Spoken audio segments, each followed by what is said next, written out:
Now, I'm particularly interested in what Dr. Weaver said about the attitude of the family to children,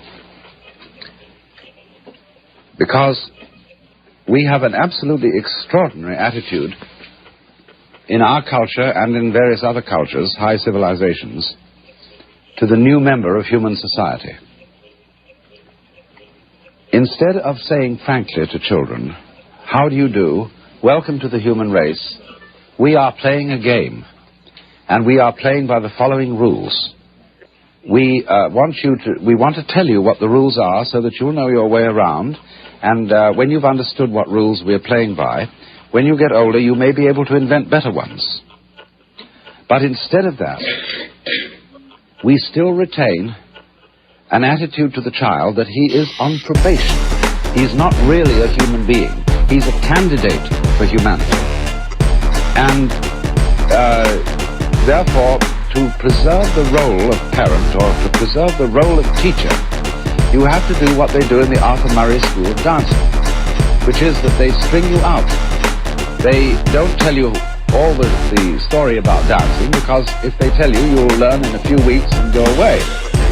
And you'll know it, but instead they want to keep you on.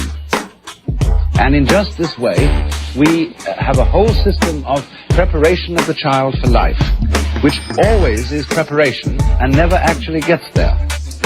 In other words, we have a system of schooling which starts with grades. And we get this little creature into the thing with a kind of, "Come on, kitty, kitty, kitty," and we get it always preparing for something that's going to happen. So you go into nursery school as preparation for kindergarten. You go into kindergarten as preparation for first grade. And then you go up the grades till you get to high school. And then comes a time when maybe if we can get you fascinated enough with the system, you go to college. And then when you go to college, if you're smart, you get into graduate school and stay a perpetual student. And go back to be a professor and just go round and round in the system. But in the ordinary way, they don't encourage quite that. They want you after graduate school or after graduation, commencement as it's called, beginning, to get out into the world with a capital W. And so you know, you've been trained for this and now you've arrived. But when you get out into the world at your first sales meeting, they've got the same thing going again, because they want you to make that quota. And if you do make it, they give you a higher quota. And come along about 45 years of age, maybe you're vice president. And suddenly it dawns on you that you've arrived. With a certain sense of having been cheated. Because it is just the same as life feels the same as it always felt.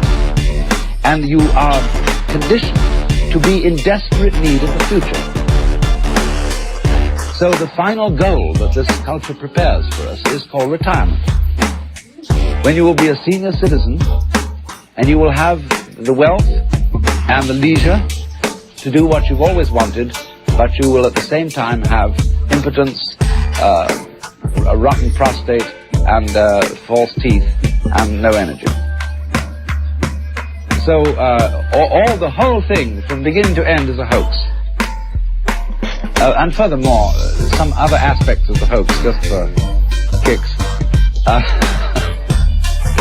You are involved, by and large, in a very strange business system, which divides your day into work and play. Work is something that everybody does, and you get paid to do it because nobody could care less about doing it. In other words, it is so abominable and boring that you can get paid for doing it. And the object of doing this is to make money. And the object of making money is to go home and enjoy the money that you've made. When you've got it, you see, you can buy pleasure. And this is a complete fallacy. Money never can buy pleasure, because all pleasures depend upon not putting down a symbol of power, money, but upon disciplines.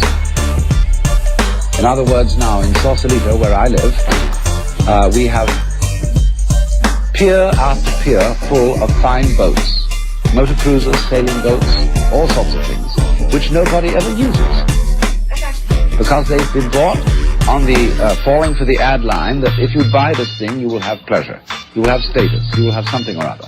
But then they suddenly discover that having a boat requires the art of seamanship, which is difficult but rewarding. Therefore, nobody has time for it, and all they do with the boats is have cocktail parties on them at the weekend. And in myriads of ways, you see, you go home, we're the wealthiest people in the world, and you would think that having earned your money and go home, you would have an orgy and a great banquet and so on, but nobody does. They eat a TV dinner, which is just a warmed-over airline food, and then they spend the evening looking at an electronic reproduction of life, which is divided from you by a glass screen. You can't touch it, you can't smell it, it has no color, except maybe if you're very wealthy it has color. But by and large it doesn't, and you look at this thing, and you have a strange feeling, you see, that the whole procession of grades that was leading to something in the future, to that goody, that gorgeous, voluptuous goody that was lying at the end of the line, it never quite turns up. And this is because from the beginning, we condition our children to a defective sense of identity. And this, I think, is the most important feature in the whole thing, that a child grows into our culture, and as I repeat, this is not only Western culture, it's equally true in Japan, an area of which I can speak with some first-hand knowledge. We condition the child in a way that sets the child a life problem which is insoluble, and therefore attended by constant frustration. And as a result of this problem being insoluble, it is perpetually postponed to the future, so that one is educated to live in the future, and one is not ever educated to live today.